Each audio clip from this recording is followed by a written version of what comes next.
बिटिआरआ सरखार जानानै देरहानानै दिनैसिम दाउ गोदादों बे दाउखौनो हख्लायना होबावदों 10-20,000 निर्मल देरहाबाय प्रमद सरखार जाजाबायनो दिनैसिम आथोनाबो मोनाखै देरनो दिनैसिम गोदानानै जायो जों दिनैसिमबो बिनाया दा इलेक्सन गेलेनो नागिरदों बावहाय होगोन ना होआ खामानि गैया होआ बिनाया आंनिनो माबासो न'खरनि बियो आंखौ बिमादै आच्छा सोमोन्दोआव दाउ बेदरखौ आं खोन्थानो हानाय नंला स्ट्रेक जायो नालाय थैयो नुजाब्ला ओंखायनो खोन्थाथ'ला होमबालाय बेनो भट होमारथारा होमबा जोङो दा इउपिपिएलआवनो दङ नायनायसै न'आ मोनोना मोना न'आ मोनबाय मोना न' मोनफेराखै न'आ मोनखायाखै मादै बिनानोलाय भटखौ मानो होआ माथो बिनाया इलेक्सन माबा हा गेलेगोननो होगासिनो दंना जोङो नोंहालाय जोंथ' बेयावनो सार ओमफ्राय मोनफेरा जेबो आयै अन्थाव बाथाव दासिमबो जेबो मोनफेरा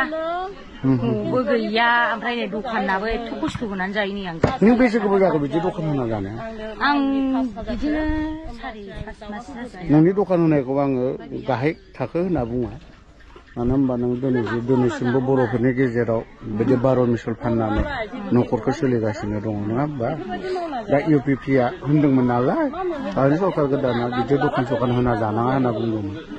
जेबोथ' होआखै जेबो गैया मोनफेराखै आं मालाबा गैया